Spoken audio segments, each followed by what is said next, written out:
ప్రభునందు ప్రియులారా, యేసుక్రీస్తు ప్రభువారి యొక్క అతి శ్రేష్టమైన నామంలో మీ అందరికీ నా హృదయపూర్వకమైన వందనాలు తెలియజేసుకుంటున్నాను. ఈ దిన ఆరాధన పరిచర్య కొరకై మనం ప్రార్థన చేసుకుందాం. మా ప్రేమ కలిగిన పరలోకపు తండ్రి, మీ అతి పరిశుద్ధ నామానికి వందనములు స్తోత్రములు చెల్లించుకుంటున్నాము నాయన. గడిచిన కాలమంతా మమ్మల్ని అందరినీ సురక్షితంగా కాచి కాపాడి భద్రపరిచి మమ్మల్ని సజీవ లెక్కలో ఉంచిన నీ ప్రేమను బట్టి మిమ్మల్ని స్తుతించుకుంటున్నాం తండ్రి. నీ మహాకృపను బట్టి ఈ మే నెలంతా మమ్మల్ని కాచి కాపాడి భద్రపరిచి ఈ చివరి ప్రభు దినములో మేము నిన్ను స్తుతించి ఆరాధించడానికి మా గృహాల్లో మమ్మల్ని మీరు సమకూర్చిన మీ ప్రేమ కొరకై నీ పాదాలకు వందనములు స్తోత్రములు చెల్లించుకుంటున్నాం. నేటి ఉదయకాల సమయంలో తండ్రి, ఆత్మతో సత్యముతో నిన్ను ఆరాధించుకునే దానికి మీ ఆత్మ సహాయము దయచేయమని బ్రతిమలాడుకుంటున్నాం.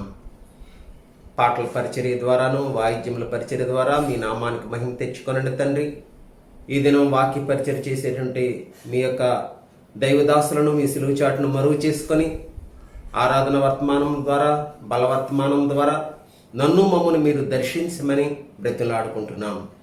ప్రేమ కలిగిన తండ్రి, కృప కలిగిన దేవ, మరి సాయంకాలం జరిగే సండే స్కూల్ పరిచర్య ద్వారా కూడా మీ నామానికి మహిమ తెచ్చుకోమని బ్రతిమలాడుకుంటూ ఈ దిన ఆరాధన పరిచర్య అంతటి కొరకు చేతులెత్తి మీ సహాయం కోరుకుంటూ సమస్త మహిమ ఘనతా ప్రభావం మీకు ఆరోపించుకుంటూ యోగ్యమైన రీతిలో నీ పరిశుద్ధమైన బలలో కూడా మేము పాల్పొంపులు పొందిన మహింపరిచే కృపదయ చేయమని యేసు ప్రభువారికి అతి పరిశుద్ధమైన నామంలో మిక్కిలి వినంగా బ్రతినాడు వేడుకుంటున్నాం తండ్రి, ఆమేన్.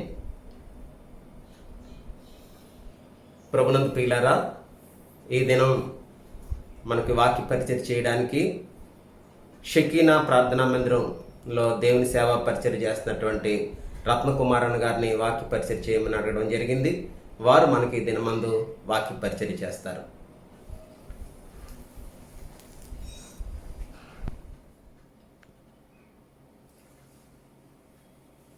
ప్రభునందు ప్రియమైన వాళ్ళరా, మరొకసారి ఈ యొక్క దినాన్న మళ్ళా ప్రభుని ఆరాధించుకోవడానికి ప్రభు మళ్ళీ మనకు అవకాశం అనిపిస్తూ వచ్చినారు. మరి ఈ యొక్క దినాలు చూస్తే లాక్డౌన్ పరిస్థితులు సమాజంగా మనం పోవడానికి కూడా అవకాశం లేని దినాలు ఉంటూ వస్తున్నాం. అయినను ప్రభు యొక్క కృపను బట్టి మనకు ఈ రీతికి నెట్వర్క్ ద్వారా ప్రభు మనకు అవకాశం ఇస్తూ వచ్చినారు. మరి ప్రభుని స్తుతించడానికి ముందుగా మరి ఆరాధించుకోవడానికి సంఘంగా సమకూర్చబడిపోయినా సరే ఎక్కడున్న వాళ్ళు అక్కడ ఆరాధించుకోవడానికి మరి యొక్క సమయంలో కొద్ది క్షణాలు మనం ప్రభుని ఆరాధించుకోవడానికి ముందు కొద్ది లేఖన భాగాలు ధ్యానం చేసుకుందాం. ముందుగా ప్రార్థన చేసుకుందాం. మా ప్రేమ గల ప్రియ పరలోకపు తండ్రి, యేసుక్రీస్తు ప్రభువారి నామపేట వందనాలు తెలియజేసుకుంటూ వస్తున్నాం. మీ యొక్క అపారమైన ప్రేమ బట్టి వందనాలు ప్రభా. మరి ఈ యొక్క స్థితిగతులు పరిస్థితులు చూస్తే ప్రభా మరి మాకు ఎంతో ఆశ్చర్యంగా ఉంటున్నాయి. అయినప్పటికీ కూడా మీ కనికరం మా మీద ఉంచి, మీ దయ మా మీద ఉంచి ఇంతవరకు మనం కనిపిస్తూ వచ్చి మీ ప్రేమ బట్టి కూడా స్తుతిస్తూ వస్తున్నాం ప్రభా. మరి ఈ రీతిగా మాకు ఇచ్చిన యొక్క సదుపాయాల కొరకు వందనాలు. మీ నామాన్ని స్తుతించుకోవడానికి ప్రభు మీరు మాకు ఇస్తున్న అవకాశం బట్టి కూడా స్తుతిస్తున్నాం. కొద్ది క్షణాలు లేఖన భాగాలు ధ్యానించాలని ఆశపడుతుండగా చూపించము, సాయం చేయము ప్రభు. మరి నిలబడుతుంది ఆశపట్టువాడు ప్రభు మీ మహిమకరంగా వాడుకోమని ప్రార్థిస్తూ మహిమ ప్రభు నీకు ఆరోపించుకుంటూ కన్నికరం అంధకశక్తులు దురాత్మ సమూహాల్ని సంపూర్ణంగా సంఘానికి ఇచ్చిన అధికారం పెట్టి బంధిస్తూ యేసుక్రీస్తు ప్రభువారి నామపేట స్తుతించి ప్రార్థించి బ్రతిమలు పెట్టుకుంటున్నాం మా తండ్రి, ఆమేన్. రండి,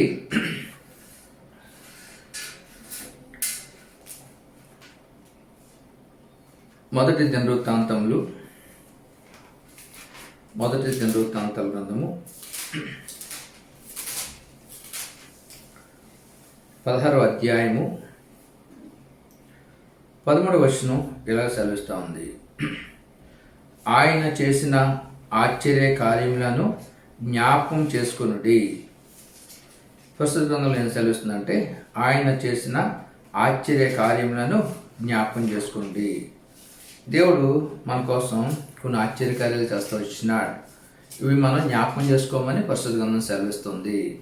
మరి ఏంటి ఆశ్చర్యకార్యాలు, ఏంటి యొక్క అద్భుత కార్యాలు అంటే మనం ఏం జ్ఞాపకం చేసుకోవాలంటే పరిశుద్ధ గ్రంథం కూడా మరి కొన్ని లేఖన భాగాలు జ్ఞాపకం చేసుకుందాం. రండి, సామెతల గ్రంథం 21వ అధ్యాయము, సామెతల గ్రంథము 21వ అధ్యాయము 18, 19 వచనం ఇలా ఉంది. నీతి మంతుని కొరకు భక్తిహీనులు ప్రాయశ్చిత్తమగుదురు, యథార్థవంతులకు ప్రతిగా విశ్వాసఘాతకులు కూలుదురు. మరి ఇక్కడ ఉన్న విషయాలు చూస్తూ ఉంటుంటే మరి నీతిమంతుని కొరకు భక్తిహీనులు ప్రాయశ్చిత్తం అవుతారంట. యథార్థవంతులకు ప్రతిగా విశ్వాసఘాతకులు కూలుతారు. మరి నీతిమంతులు ఎవరు అంటే నీతిమంతుల కొరకు అనేక మంది చనిపోవాలి.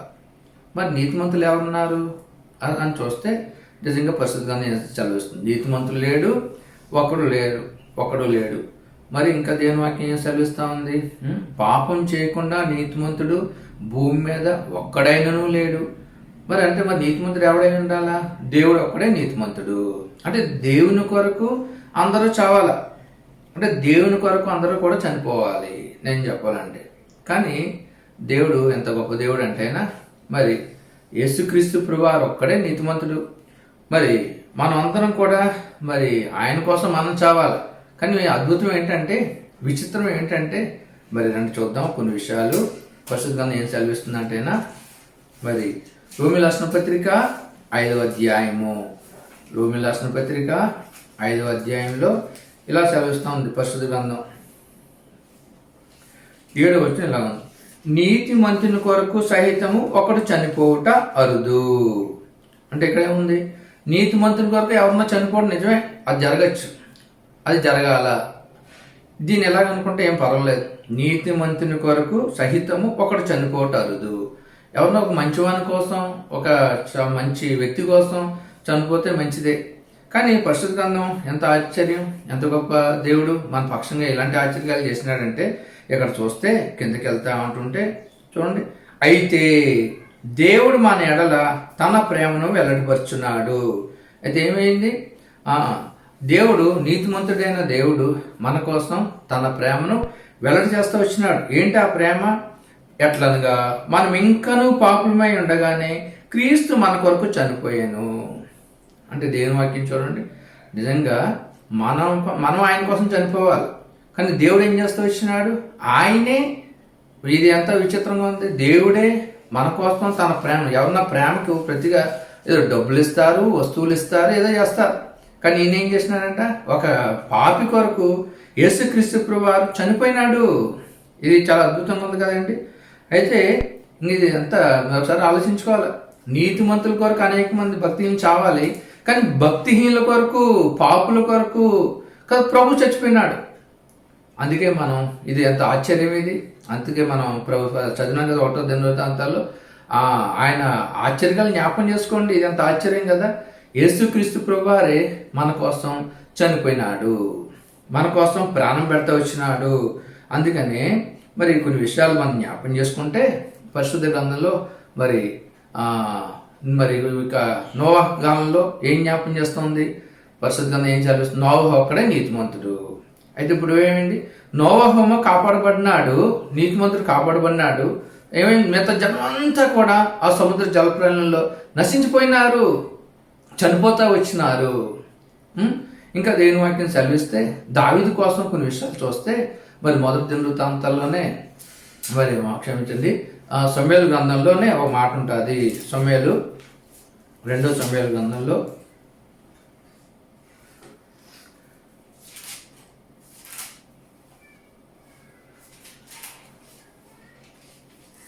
2వ సమూయేలు గ్రంథంలో దావీదు కోసం అక్కడ ఉంటున్న వారు ఏమంటా ఉంటారంటే, మరి ఒకసారి ఒక యుద్ధం, ఘోరమైన యుద్ధం జరుగుతూ వచ్చింది. ఘోరమైన యుద్ధం జరుగుతూ వచ్చినప్పుడు మరి దావీదు మహారాజు చాలా సమస్యలు వచ్చినప్పుడు మరి క్షమించండి 2వ సమూయేలు 18వ అధ్యాయం, 2వ సమూయేలు 18వ అధ్యాయంలో ఇలా ఉంది చూడండి. దావీదు కోసం ఇలా చెప్తా ఉన్నారు. ఏమంటే, జనులు 3వ వచనం, నీవు రాకూడదు, మేము పారిపోయినాను జనులు దాన్ని లక్ష్య పెట్టారు, మాలో సగం మంది చనిపోయినాను జనులు దాన్ని లక్ష్య పెట్టారు, మా వంటి 10,000 మందితో నీవు సాటి. అంటే దావీదు కోసం అక్కడ ఉన్న సమూహం ఏం చెప్తున్నారంట? దావీదు, అయ్యా రాజా, నువ్వు మాతో రావద్దు, ఎందుకంటేనా మేము చనిపోయినా పర్లేదు, మమ్మల్ని ఎవరు పెద్ద పట్టించుకోరు, కానీ నీలాంటోడు మాలాంటి 10,000 మందితో నువ్వు సాటి. అంటే దావీదు కోసం చూడండి దేవుడు ఏం చెప్తూ వస్తున్నాడు అద్భుతంగా. అంటే అక్కడ ఉన్న జనాంగం అంతా కూడా మేము చచ్చిపోయినా పర్లేదు, కానీ నువ్వు మామూలు కాయదయ్యావు, నువ్వు చాలా అద్భుతం, నువ్వు చావకూడదు. అదేంటండి అంటే దీన్ని బట్టి ఏమర్థం అవుతుంది? యేసుప్రభు వారు కూడా మనం చావుట ఇష్టపడలేదు, మన పాపం నశించుకోవట ఇష్టపడలేదు. అందుకని యేసుక్రీస్తు ప్రభు వారు మనల్ని నీతిమంతులుగా తీర్చినాడు. మన కోసం ఆయన ప్రాణం పెట్టడానికి ఇష్టపడినాడు, కానీ మనం ఏమాత్రం కూడా నిత్య నరకానికి వెళ్ళిపోవడానికి ఆయన ఇష్టపడలేదు. అందుకని ఈ యొక్క ఉదయకాల సమయంలో మన ప్రభుని ఎందుకు ఆరాధించుకోవాలంటే ఇది నిజంగా ఎంత ఆశ్చర్యం. నీతిమంతుడు యేసుప్రభు ఒక్కడే. ఆ నీతిమంతుడైన యేసుప్రభు వారు మన కోసం చనిపోవడానికి ఇష్టపడినాడు. ఒక మాట చూద్దాం ఒకసారి, ఇంకొక మాట చూద్దాం. మరి పరిశుద్ధ గ్రంథమే చక్కగా ఏం జ్ఞాపకం చేస్తుంది అంటేనా, మొదటి పేతురు రాసిన పత్రిక 3వ అధ్యాయము, మొదటి పేతురు రాసిన పత్రిక 3వ అధ్యాయము చాలా చక్కగా ఉంటుంది. ఇక్కడ మాట ఏంటంటేనా 18వ వచనం, మొదటి పేతురు 3వ అధ్యాయం 18వ వచనంలో ఇలాగుంది. ఏంటంటే,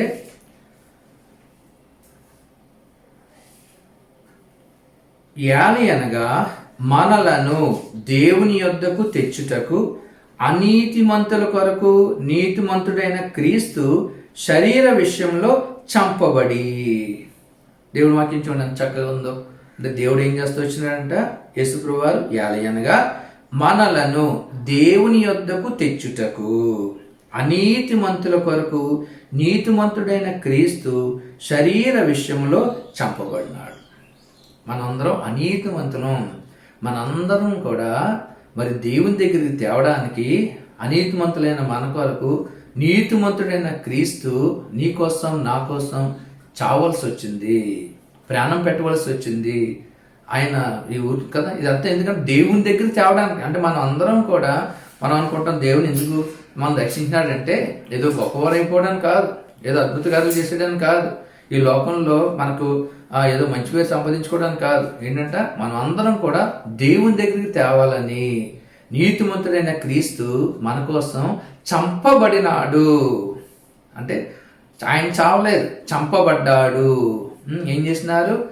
తనవారే ఏం చేస్తున్నారు? సిలువేయండి, చంపబడినాడు. చంపండి, వాడిని చంపండి, వాడిని సిలువేయండి. నీకోసం నా కోసం ఎంత అవమానం పొందుతూ వచ్చినాడు, ఎంత దారుణమైన మరణం పొందుతూ వచ్చినాడు. ఎందుకు? మనందరినీ దేవుని దగ్గరికి తేవడానికి. ఇంకా దేవుని వాక్యం చూస్తే కొరింథీయులకు రాసిన పత్రిక 2 కొరింథీయులకు రాసిన పత్రిక 5వ అధ్యాయం 21వ వచనంలో ఇలా ఉంటుంది. ఎందుకనగా మనం ఆయన యందు దేవుని నీతి అగునట్లు పాపమెరుగని ఆయనను మన కోసము పాపముగా చేసెను. ఇదంతా ఏంటంటే దేవుని నీతి అగునట్లు మనం ఆయన యందు దేవుని నీతి అవ్వాలని, మనలో దేవుని నీతి తయారవ్వాలా, మనం నీతిమంతులుగా అవ్వాలని పాపమెరుగని ఆయనను మన కోసం పాపముగా చేసెను. ప్రియమైన వాళ్ళారా, ఈ ఉదయకాల సమయంలో ఈ పాపం లేదు. ఆయన పాపం అంటేనే తెలియదు. అందుకే నాలో పాపం ఉందని మీలో ఎవడు స్థాపించును? ఈ ఉదయకాల సమయం. అందుకే ఒక్కసారి ప్రభు ప్రేమను అర్థం చేసుకుంటే నీతిమంతుడు అయినా అనీతిమంతులం. ఎంత అనీతిమంతులం అంటేనా యెషయా గ్రంథం మనకు అన్నీ తెలిసినవి. 1వ అధ్యాయం చూస్తే అరికాలు మొదలుకొని తల వరకు స్వస్థత కొంచెమైన కూడా లేదు. ఎక్కడ చూసినా గాయాలు, పచ్చి పుండ్లు, అవి పిండబడలేదు, కట్టబడలేదు. ఎంత భయంకరం. మనం ఉన్న మంచి పేరు ఏంటంటే పాపిష్టి జనాంగం, దోషభరితమైన ప్రజలం, చెరుపు చేసే ప్రజలం. ప్రియమైన వాళ్ళారా, ఉదయకాల సమయంలో ఇలాంటి జీవితాన్ని ప్రభు ఏం చేస్తున్నాడంటే మనల్ని ఏర్పరచుకుంటూ వచ్చినాడు, మన కోసం చంపబడినాడు. అందుకని దిక్కున ఒక మాట ప్రభు మరి సెలవిస్తా ఉన్నాడు. ఎందుకు ఈ భాగ్యం మన ఎందుకు దేవుని దగ్గరికి ఎందుకు తీసుకురావాలా? మనందరం కూడా దేవుని దగ్గరికి ఎందుకు వెళ్ళాలా? దేవుని దగ్గర ఉంటే మనకు ఉన్న భాగ్యం ఏంటో తెలుసా? చూద్దాం ఒకసారి ఒక మాట. దావీదు కీర్తన 94వ కీర్తనలో ఈ మాట ఉంటుంది.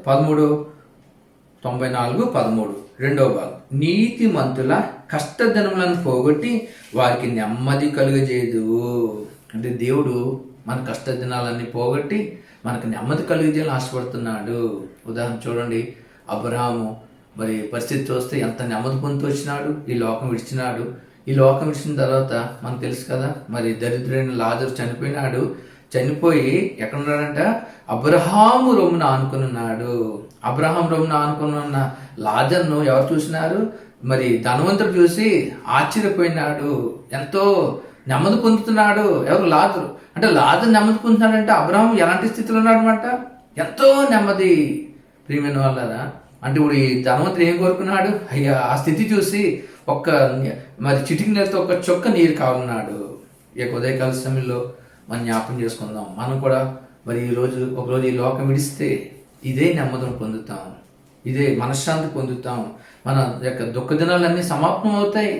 అందుకనే దేవుడు నిన్ను నన్ను కూడా మరి ఆ ధనవంతుడిలాగా ఆ ఘోరమైన అగ్నిజ్వాలలో యాతన పడకుండా ఉండాలని యేసుక్రీస్తు ప్రభువారు అనీతిమంతులైన మన కొరకు మరి నీతిమంతుడిగా అయిన యేసు ప్రభువారు చనిపోయి నీకు నాకు మరి కష్టదినాలన్నీ పోగొట్టి నెమ్మది కలుగజేయాలనుకున్నాడు. ఏంటండి? అబ్రహాం ఏం చేయలేదండి. అబ్రహాం ఏం చేస్తున్నాడు? అబ్రహాం దేవుణ్ణి నమ్మాను, దేవుడు నీతిమంతుగా తీర్చినాడు. నీతిమంతుగా తీర్చడం ఏంటి? ధనవంతుడిగా చేయొచ్చు కదా, ఇంకా ఏదో గొప్పగా చేయొచ్చు కదా. ఇంకా ఏం చేయలేదు. ఏమన్నాడంట? అతడు యెహోవాను నమ్మాను, అది అతనికి నీతిగా ఎంచబడెను. అంటే దేవుడు మరి మనం ఏం చేస్తూ వచ్చినాం? మనం ఏం చేయలేదు, ప్రభుని నమ్మినాము. ప్రభుని నమ్మినందుకు ప్రభు మనని ఎంత ఆధిక్యతలోకి తీసుకెళ్ళిపోయాడు. నీతిగా ఎంచినాడు. ఏంటి నీతి? చూద్దాం. దీనివల్ల మనకి ఇంకా ఒక లాభం ఉంది. 97వ కీర్తన 11 ఎలా ఉంది?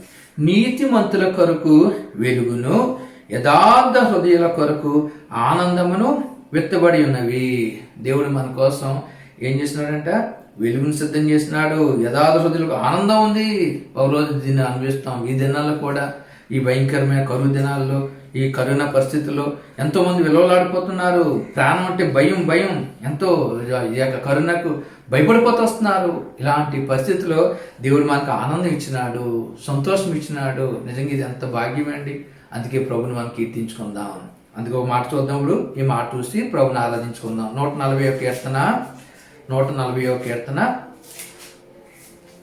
చివరి మాట 13. 140 కీర్తన 13. నిశ్చయముగా నీతిమంతులు నీ నామమునకు కృతజ్ఞతాస్తుతులు చెల్లించెదరు, యథార్థవంతులు నీ సన్నిధిని నివసించెదరు. నిజంగా మనం ఏం చేయాలా? ఎవరండి ప్రభుని ఆరాధించేది? నిశ్చయముగా నీతిమంతులు నీ నామమునకు కృతజ్ఞతాస్తుతులు చెల్లించెదరు. నిజంగా మనం ప్రభుని ఆరాధించాలా? ఎందుకు? నీతిమంతులుగా చేసినాడు. మనం ఏదో ప్రభుని నమ్ముకున్నందుకు చాలామంది ఏదో అనుకుంటారు కదా, మాకు ఎలా కలిసి వచ్చింది, ఇలా కాదు. మనకేం కలిసి వచ్చింది? నీతిమంతులుగా చేశాడు. కాబట్టి ఆ రీతిగా దేవుడు మనం నీతిమంతులుగా చేసినందుకు ప్రభుని మనం నిజంగా స్తుతించాలా, ఆరాధించాలా, గణపరచాలా. ప్రభువా, నువ్వు మా కోసం, నువ్వు నీతిమంతుడు, నువ్వు ఏ పాపం లేనివాడు, అనీతిమంతులు మేము, పాపులు మేము, అలాంటి నా కోసం చనిపోయావా, నా కోసం ప్రాణం పెట్టావా, నన్ను దేవుని దగ్గర తేవడానికి, అబ్రహాం స్థానంలో నన్ను ఉంచడానికి నువ్వు ఇష్టపడినావా నాయన అని ప్రభుని మనం ఆరాధిస్తే ప్రభు ఎంతో సంతోషిస్తాడు. ఇట్టి ఆరాధన మనం కలిగి ఉండడానికి ఆత్మదేవుడు మనకు సాయం చేయను గాక.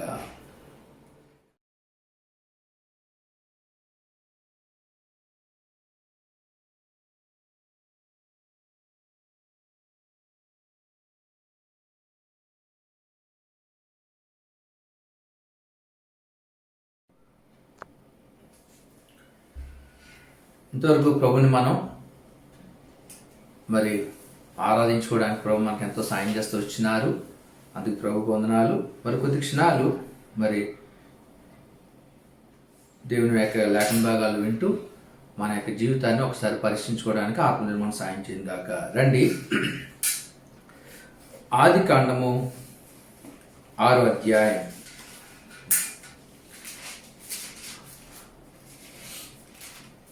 ఆదికాండము 6వ అధ్యాయము 3వ వచనము అందరం కలిసి చదువుకుందాం. ఆదికాండం 6వ అధ్యాయం 3వ వచనం.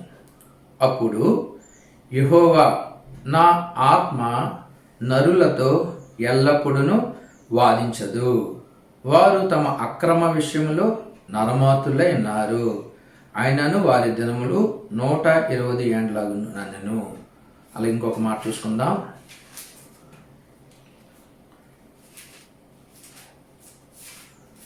యెషయా గ్రంథము 48వ అధ్యాయము. యెషయా గ్రంథము 48వ అధ్యాయము 17, 18 వచనాలు కూడా అందరం కలిసి చదువుకుందాం. మీరున్న స్థలంలోనే దయచేసి బైబిల్ తీసుకోండి, ఈ వాక్యం కూడా చదవండి. రండి. 17, 18. నీ విమోచకుడును ఇశ్రాయేలు పరిశుద్ధ దేవుడునైన యెహోవా ఇలాగ సెలవిచ్చుచున్నాడు, నీకు ప్రయోజనం కలిగినట్లు నీ దేవుడనైన యెహోవానగు నేనే నీకు ఉపదేశం చేయుదును. నీవు నడవవలసిన త్రోవను నిన్ను నడిపించుదును. నీవు నా ఆజ్ఞలను ఆలకింపవలనని నేనెంతో కోరుచున్నాను. ఆలకించిన ఎడల నీ క్షేమము నది వలెను, నీ నీతి సముద్ర తరంగముల వలెను ఉండును. అలాగే సామెతల గ్రంథం 3వ అధ్యాయము, సామెతలు 3వ అధ్యాయము 1, 2 వచనములు చదువుకుందాం కలిసి అందరం కూడా. సామెతల గ్రంథము 3వ అధ్యాయం 1, 2, 3 వచనాలు. నా కుమారుడా, నా ఉపదేశమును మరువకము, నా ఆజ్ఞలను హృదయపూర్వకముగా గైకొనుము. అవి దీర్ఘాయువును సుఖజీవంతో గడుచు సంవత్సరములను శాంతిని నీకు కలుగజేయును. దయను సత్యమును ఎన్నడును నిన్ను విడిచిపోనీయకము. వాటిని కంఠభూషణముగా ధరించుకొనుము. నీ హృదయము అను పలక మీద వాటిని వ్రాసుకొనుము. ప్రార్థన చేసుకుందాం. మా ప్రేమ గల ప్రియ పరలోకపు తండ్రి, వందనములు. ఆరాధనలో సాయం చేస్తున్నారు. బిడ్డలు ఆరాధించడానికి ఇచ్చిన అవకాశం కొరకు కూడా వందనములు. మరి కొద్ది క్షణాలు మా యొక్క వ్యక్తిగత జీవితంలో పరీక్షించుకోవడానికి మాకు ఇస్తున్న తరుణాలను బట్టి వందనాలు. ఈ యొక్క పరిచయంలో ప్రభు సాయం చేయము. ప్రభు మరి ఉంటున్న వారికి మేలు చేయము. ప్రభు మరి ఎలాంటి ఆటంకాలు రాకుండా సాయం చేయండి. ప్రభు మళ్ళా మీరు మాకు ఆయుష్ ఇచ్చినారు. మా విషయంలో మీ ఉద్దేశాలు ఏమనేవో అవి మేము గుర్తించడానికి సాయం చేయండి. నిలబడుతున్న దాసు ఒట్టివాడు ప్రభుని యొక్క దాసుని ప్రభు మీ యొక్క నోటు బోరుగా వాడుకోండి. కొలత నాతో నింపుకోండి. ప్రభుని కలిసి గ్రహించి మనసు అందరికి అనుగ్రహించండి. మాతో మాట్లాడమని యేసునామమున ప్రార్థించి వేడుకుంటున్నాం మా తండ్రి, ఆమేన్. ప్రియమైన వాళ్ళారా, మరి 3 వచనాలు ఆయా స్థలాల్లో చూస్తూ వచ్చినాము. మరి దేవుని యొక్క వాక్యం ఏం సెలవిస్తుందంటే, దేవుడు సెలవిస్తా ఉన్నాడు. ఆదికాండం 6వ అధ్యాయంలో స్పష్టంగా దేవుడు మాట్లాడుతూ వచ్చినాడు. యెహోవా నా ఆత్మ నరులతో ఎల్లప్పుడూ వాదించదు. దేవుడు చూస్తాడు ఎన్నోసార్లు, చాలాసార్లు చూస్తూ ఉంటుంటాడు, చాలా అవకాశం ఇస్తూ ఉంటుంటాడు. ఎందుకంటే ఆయన ప్రేమ గల దేవుడు. అయితే దేవుడు ఆ దినాలు చూస్తే నిజంగాను ఆయన ఆత్మ ఇంకా ఆయన తట్టుకోలేకపోయింది. మనుషుల యొక్క పరిస్థితులు, స్థితిగతులు చూసి ఏం చేసినాడంటేనా, అందుకే ఒక దిక్కున ఉంటుంది కదండి.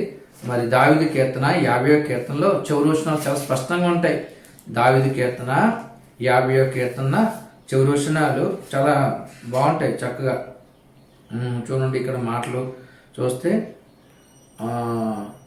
21, 22 చూస్తే, ఇట్టి పనులు నీవు చేసినాను, నేను మౌననే ఉంటిని. అందుకు నేను కేవలము నీ వంటి వాడిని నీవు అనుకుంటివి.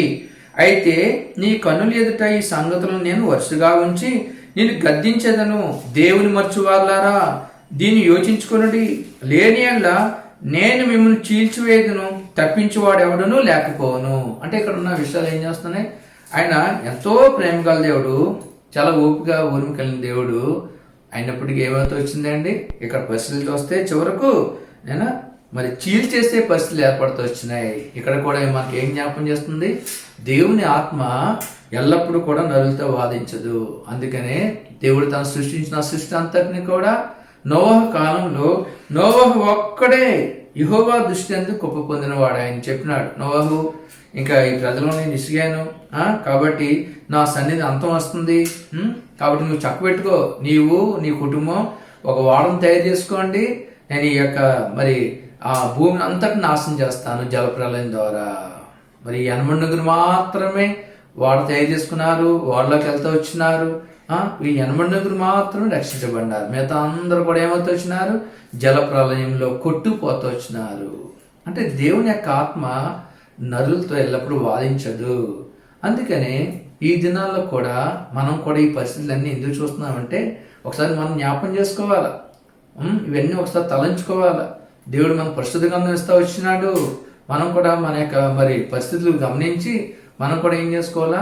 దేవుని యొక్క ఆత్మ, దేవుడు మనకి ఏమి ఇచ్చినాడు? నరుని ఆత్మ యెహోవా పెట్టిన దీపము. అందుకని పరిశుద్ధ గ్రంథంలో మనం ఎప్పుడు కూడా ప్రార్థనా కూడుకులు మనం ప్రార్థన చేసుకున్నప్పుడు ఎక్కువ జ్ఞాపకం చేసుకున్నాం. ఆత్మను ఆర్పకుడి, పరిశుద్ధాత్మను దుఃఖపరచుకుడి అని చూస్తూ ఉంటుంటాం. ఎందుకని? దేవుని యొక్క ఆత్మను ఆర్పుకోకూడదు, పరిశుద్ధాత్మను బాధ పెట్టకూడదు, దుఃఖ పెట్టకూడదు. యేసు ప్రభు వారు మనం రక్షించినారు. సరే, ఇప్పుడు కొన్ని విషయాలు చూస్తాం. ఏంటి? ఉదాహరణకి మరి ఒక 3 వ్యక్తుల కోసం మనం జ్ఞాపకం చేసుకుంటాం. ఆ 3 వ్యక్తులు కూడా ఏం చేసినారంటే ఈ యొక్క పాత నిబంధనలోనే ఉన్నారు. 2 పాత నిబంధనలు ఉన్నారు, ఒకరు కొత్త నిబంధనలు ఉంటూ వచ్చినారు. మరి వాళ్ళ యొక్క స్థితిగతులు పరిస్థితులు చూస్తే ఎలా ఉన్నాయంటే అండి, ఉదాహరణకి ఆకాను కోసం చూద్దాం రండి. ఆకాను అనే ఒక వ్యక్తి ఉంటూ వచ్చినాడు, మనందరికీ తెలిసిన వ్యక్తే. మరి అతను కూడా ఏం చేస్తూ వచ్చినాడు? దేవుని యొక్క ఆత్మను ఎంత దుఃఖపెడతా వచ్చినాడో చూడండి ఒకసారి, ఎంత బాధ పెడతా వచ్చినాడు. మరి మనం చూస్తే యెహోషువ గ్రంథము మరి 6వ అధ్యాయము, యెహోషువ గ్రంథము 6వ అధ్యాయము మరి 18వ వచనంలో దేవుడు ఇలా సెలవిస్తూ వచ్చినాడు. ఏం సెలవిస్తూ వచ్చినాడు? అందుకే మనం చదివాం కదా యెషయా గ్రంథం 48వ అధ్యాయంలో, మీకు ప్రయోజనం కలిగినట్లు మీరు ఏం చేయాలా? మరి నా మాటలు వినమని కోరుకుంటున్నాడు ఆయన. మనకు ప్రయోజనం కలగాలని, మనం లాభం సంపాదించుకోవాలని, మనం చక్కగా ఉండాలని, సంతోషంగా దేవుడు ఇష్టపడుతున్నాడు. అందుకని ఇక్కడ కూడా ఏం చదివిస్తా ఉన్నాయి అంటే ఇక్కడ ఉన్న విషయాలన్నీ చెప్పినాడు. 18వ వచనం ఏం చెప్పినాడు? శపింపబడిన దానిలో కొంచెమైనను మీరు తీసుకున్న ఎడల మీరు శాపగ్రస్తులై ఇశ్రాయేల పాలనకు శాపం తెప్పించి దానికి బాధ కలుగజేదురు కనుక శపింపబడిన దాన్ని మీరు ముట్టకూడదు. ఇది ఒక ఆజ్ఞ దేవుడు చెప్పినాడు. మరి ఆ దినాన మరి యెహోషువ తనతో ఉన్న వాళ్ళందరూ చెప్పినాడు, ఇలా చెప్పినాడు, మీరు శపించబడిన దాంట్లో మీరు ఏమీ ముట్టుకోకూడదు, దాన్ని దేన్ని కూడా మీరు తాకూడదు, దానివల్ల మీరు ఏం తెచ్చుకుంటారంటే శాపం తెచ్చుకుంటారు అని పరిశుద్ధ గ్రంథం సెలవిస్తూ ఉంది. దేవుడు ముందుగా చెప్పినాడు. ప్రియమైన వాళ్ళ ఎరుకో పట్టణ గోడలు పడగొట్టబడుతూ వచ్చినాయి. మరి అందరూ కూడా కొలసము దొరుకుతూ వచ్చింది. కానీ దేవుడు చెప్పినాడు తీసుకోవద్దు అని చెప్పినాడు. సరే, ఇది ముందు ఏదైనా సరే దేవుడు ఏదైనా కార్యం చేసినప్పుడు ఆయన చెప్పి చేస్తారు తప్ప ఆయన అన్యాయస్తుడు కాదు, న్యాయం తప్పడు. అర్థమైందండి? అందుకని ఇక్కడ ఏమైంది? 7వ అధ్యాయం వచ్చేసరికి ఏమైపోయిందంట? శపితమైన దాని విషయంలో ఇశ్రాయేలు తిరుగుబాటు చేసిరి. ఎట్లనగా యోధా గోత్రంలో జరాహు ముని మనవుడును జబ్ది మనవుడును కర్మీ కుమారుడైన ఆకాను శపితం చేయబడిన దానిలో కొంత తీసుకునేను గనుక యెహోవా ఇశ్రాయేలు మీద కోపించాను. దేవుడు చెప్పినప్పటికీ కూడా ఇక్కడ ఒక వ్యక్తి ఉంటూ వచ్చినాడు. ఇతను ఏమి ఫలానా వ్యక్తి ఏం కాదు, ఇతనికి ఒక గోత్రం ఉంది. ఇతను ఏ గోత్రం అంటేనా ఈ యొక్క 7వ అధ్యాయం స్పష్టంగా ఉంది చక్కగా. మరి 1వ వచనం కంటే ఇక్కడ బాగుంటుంది. ఇక్కడ 7వ అధ్యాయము 18వ వచనంలో చూద్దాం. యోధా గోత్రములోని జరాహు ముని మనవడు. ఏ గోత్రంలోనోడు? యోధా గోత్రంలోని జరాహు ముని మనవడు. ప్రియమైన వాళ్ళ యోధా గోత్రం అంటే ఎంత అద్భుతమైన గోత్రం అది, స్తుతి గోత్రం. దేవుని స్తుతించే అంత అద్భుతమైన ఒక వ్యక్తి ఏం చేసినాడు? దేవుని ఆజ్ఞను ధిక్కరించి ఏం చేస్తూ వచ్చినాడు? చెప్పిన దాన్ని తోసివేసి కాస్త ఏం చేసినాడంట? ఒక సినారు వస్త్రాన్ని, 200 తులం వెండిని, 50 తులములు ఎత్తిగల ఒక బంగారు కమ్మిని చూచి ఆశపడి దాచిపెట్టినాడు. ఎంతో మంది తన కళ్ళెదురుగుంట చచ్చిపోతున్నారు. చిన్న పట్టణం మీదకి కొద్దిమంది వెళ్తే సరిపోతుంది. కానీ ఏమైపోయింది? అందరూ కూడా మరణం హతమైపోతూ వస్తున్నారు. ఇదంతా గుర్తించి కూడా కనీసం తనకి హృదయంలో కూడా బాధ రాలేదండి. తన మనసు అంతా కూడా ఆ వస్తువుల మీద ఉంది. ప్రియమైనలారా, మరి చివరకు ఇది యెహోషువ ఏడ్చినాడు. అయ్యో ప్రభా, ఏంటి ఇలాగా మీరు ఏంటి ప్రభా మమ్మల్ని ఇలా విడిచిపెట్టేయడానికి గోడ బట్టలు చింపుకుంటున్నాడు. అయితే దేవుడు చెప్పినాడు, మీలో ఒకరు నేను చెప్పిన ఆజ్ఞ మీరుతో వచ్చినారు, అందరినీ ఏం చేసినాడు? అది మీరు చేస్తేనే తప్ప నేను మీరు యుద్ధంలో విజయం సాధించలేదని చెప్పినాడు. అప్పుడు ఏమైందో తెలుసా? యెహోషువ ఇంకేం చేసేది లేక మరుసటి రోజు అందరినీ 16వ వచనంలో, కాబట్టి యెహోషువ ఉదయమున లేచి ఇశ్రాయేలును వారి గోత్రం వరుసను బట్టి దగ్గరికి రప్పించినప్పుడు అందరినీ కూడా లైన్గా తీసుకొచ్చినాడు. ఒక గోత్రం పట్టబడింది. ఏ గోత్రం అండి?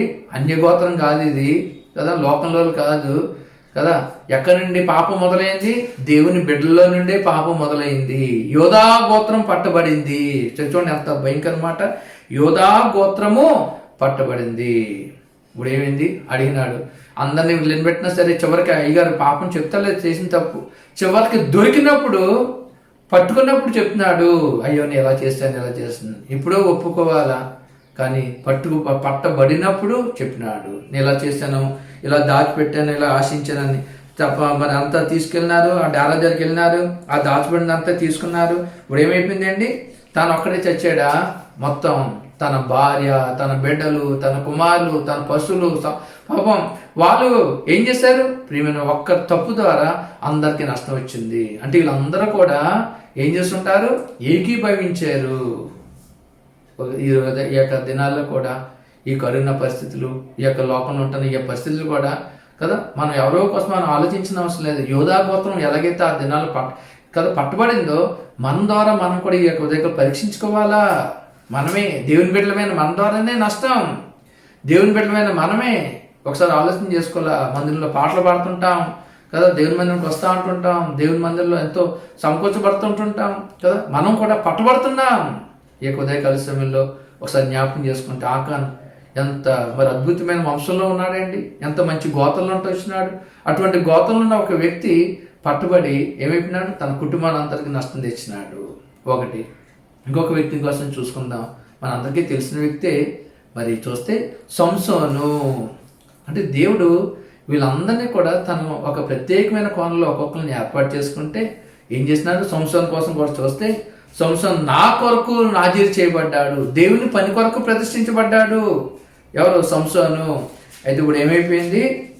తన కూడా చూద్దాం ఒకసారి. న్యాయాధిపతుల గ్రంథం 13వ అధ్యాయము 5వ వచనం ఎలా ఉంటారు? నీవు గర్భవతి అయి కుమారుని కందువు, అతని తల మీద మంగళకత్తి వేయకూడదు, ఆ బిడ్డ గర్భమున పుట్టినది మొదలుకొని దేవునికి నాజీరు చేయబడిన వాడై. చూడండి, దేవుని కొరకు ప్రత్యేకించబడినవాడు, దేవుని కొరకే పుట్టాడు. ఆ బిడ్డ పుట్టినది మొదలుకొని దేవుని కొరకే. అలాంటి సంసోను జీవితంలో ఎంతో నష్టం. దేవుని కొరకు బతకొస్తున్న వాడు ఏమైనాడండి? వ్యభిచారపు గృహంలో తిరుగుతూ వచ్చినాడు, వేషల దగ్గర తిరుగుతూ వచ్చినాడు. ప్రియమైన వాళ్ళరా, దేవుని ఆత్మ ఏమైపోయింది? పరితాపించింది తనకి జీవితం చూస్తుంటే. కొన్నిసార్లు సింహాన్ని మరి ఆయా సమయంలో ఏం చేస్తూ వచ్చినాడంట? కొదమ సింహాన్ని చీల్చేసినాడు. దేవుని ఆత్మ అతను తోడుగా ఉంటా వచ్చినప్పుడు ఎన్నో గొప్ప కార్యాలు చేస్తూ వచ్చినాడు. దేవుని ఆత్మ అతనితో ఉన్నప్పుడు, దేవుని ఆత్మ అతనితో ఉన్నప్పుడు గాలి దవడ తీసుకుని 1000 మందిని చంపుతూ వచ్చిన శక్తి ఉంది. కానీ దేవుని యొక్క ఉద్దేశాలు అతనితో నెరవేరలేనప్పుడు చివరికి ఏమైపోయినాడు?